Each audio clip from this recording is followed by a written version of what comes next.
आणि आता पाहूयात महाफास्ट 50 बातम्या।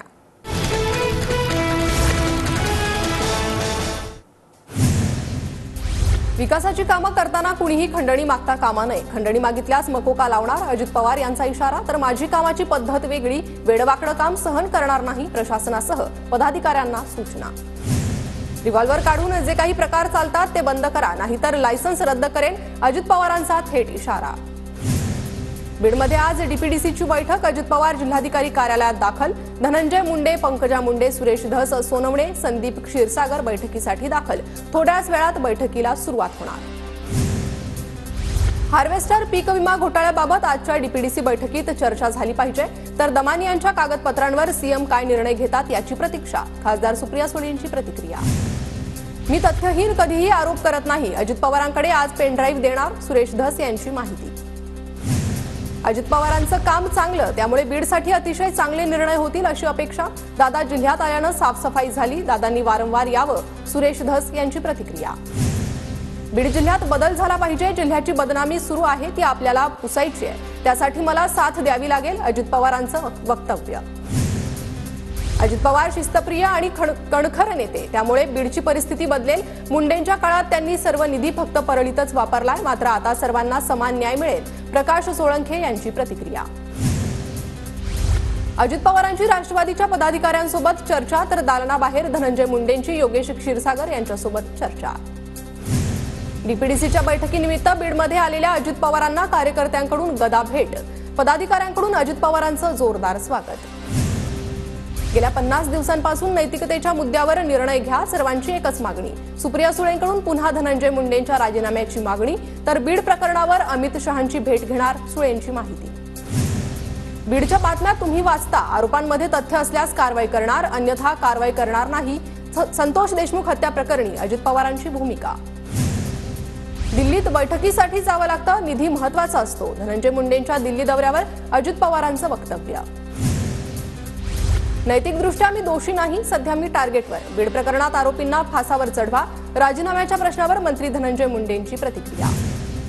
सुप्रिया सुळेंची नांदेड गावातील विहिरीला भेट, विहिरीतील दूषित पाण्यामुळे जीबीएस आजार वाढल्यानं सुळेंकडून भेट, सुप्रिया सुळेंनी ग्रामस्थांशी संवाद साधला। धनंजय मुंडे पालकमंत्री असताना 73 कोटी 36 लाखांची बोगस बिलं उचलण्यात आली, बैठकीत बोगस बिलांची अजित पवारांकडे तक्रार करणार, धस यांची माहिती। भाजप सदस्य नोंदणी करण्यामध्ये कार्यकर्ते अनुत्साही, उदासीन कार्यकर्त्यांची वरिष्ठ नेत्यांकडून दखल, स्थानिक स्वराज्य संस्थांच्या निवडणुकीत तिकीट वाटप करताना विचार केला जाणार, पदाधिकाऱ्यांना इशारा। मनसेचा आज मुंबईत राज्यस्तरीय मेळावा, आगामी महापालिका निवडणुकीबाबत पक्षाच्या वाटचालीबाबत मार्गदर्शन करणार, राज ठाकरे मोठे निर्णय घेण्याची शक्यता। मनोज जरांगेंचा आज उपोषण सोडण्याबाबत महत्त्वाचा निर्णय होण्याची शक्यता, आता वेगळ्या मार्गाने आंदोलन करणार, मनोज जरांगेंचा राज्य सरकारला इशारा। कल्याण पूर्वेतील अल्पवयीन मुलीवरील अत्याचार आणि हत्ये प्रकरणातील पीडित कुटुंबियांनी एकनाथ शिंदेंची भेट घेतली, आरोपीला फाशी होईपर्यंत सरकारचा पाठपुरावा करणार, शिंदेंचं आश्वासन। भाजपा आमदार पराग अळवणी यांच्या कन्येच्या विवाह सोहळ्याला उद्धव ठाकरेंची हजेरी, विवाह सोहळ्यात उद्धव ठाकरे आणि चंद्रकांत पाटलांमध्ये चर्चा। उपमुख्यमंत्री एकनाथ शिंदे आज ठाकरे गटाच्या वालेकिल्ल्यात दादर माहीम प्रभादेवीतील रखडलेल्या पुनर्विकास प्रकल्पाचा पाहणी दौरा करणार। वैद्यकीय अधिकाऱ्यांची रिक्त पदं तातडीनं भरा, आरोग्यमंत्री प्रकाश आंबेडकर यांचे आदेश, तर गैरहजर राहणाऱ्या डॉक्टरांवर कारवाई करण्याच्या सूचना। राज्यातील महिलांना रोजगार देण्यासाठी पिंक रिक्षा अंतर्गत 5000 रिक्षांचं लवकरच वाटप, मंत्री आदिती तटकरेंची माहिती। महिलांचं आर्थिक सामाजिक पुनर्वसन व्हावं आणि प्रवास सुरक्षित व्हावा यासाठीच निर्णय। मुंबईच्या मंत्रालयातील FRS प्रणालीची 1 फेब्रुवारीपासून अपेक्षित अंमलबजावणी लांबणीवर, माहिती संकलित करण्यास विलंब लागत असल्यानं सुरक्षा प्रणाली लांबणीवर। नवी मुंबईतील वाढती लोकसंख्या पाहता पोलिसांना विस्ताराचे वेड, शहरात आणखी 4 पोलीस ठाण्यांची वाढ होणार, पोलीस आयुक्तांचे सुतोवाच। छत्रपती संभाजीनगर जिल्हा नियोजन समितीची आज बैठक, पालकमंत्री संजय शिरसाटांच्या अध्यक्षतेखाली जिल्हाधिकारी कार्यालयात बैठकीचं आयोजन। TV9 मराठीचे नागपूर ब्युरो चीफ गजानन उमाटेंचा पत्रकार गौरव पुरस्कार 2025 पुरस्कारानं गौरव, नॅशनल मीडिया फाउंडेशनच्या वतीनं गौरव। जीबीएसमुळे रुग्णांच्या संख्येत वाढ सुरूच, तर पुण्यात जीबीएसमुळे एका महिलेचा मृत्यू, ससून रुग्णालयात उपचार सुरू। पुण्यातील सिंहगड परिसरात जीबीएसचे जास्त रुग्ण आढळल्यानं फेरसर्वेक्षण, पुणे पालिकेकडून फेरसर्वेक्षण. मुंबईतील सिद्धिविनायक मंदिरात माघी उत्सवाच्या निमित्तानं फुलांची सजावट, बापांना संत्र्यांच्या फळाची आरास. मुंबई महापालिकेचा वर्ष 2025-26चा अर्थसंकल्प 3 फेब्रुवारीला सादर होणार. अर्थसंकल्पात प्रदूषण रोखण्यासाठी तसंच बेस्टसाठी भरीव तरतूद केली जाण्याची शक्यता.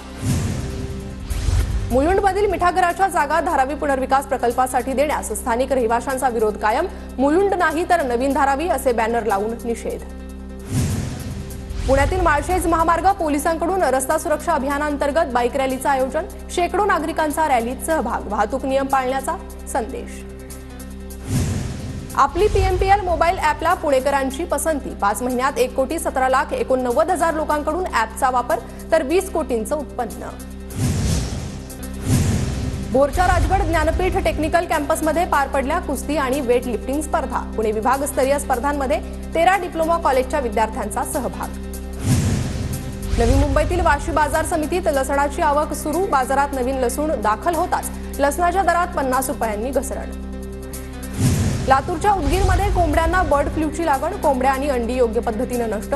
नागरिकांनी घाबरून न जाता योग्य ती काळजी घेण्याचं आवाहन. अमरावती जिल्ह्यात 153 कोटींची विकास कामं प्रशासकीय मान्यतेविना रखडली. स्थानिक स्वराज्य संस्थांचे 30 तर पाटबंधारे विभागाचे 15 कोटी अडकले. अमरावतीच्या वरुडमध्ये संत्रा पिकाला भाव नसल्यानं शेतकऱ्यांचं उत्पादन खर्चही निघेना. संत्री उत्पादक शेतकरी आर्थिक संकटात.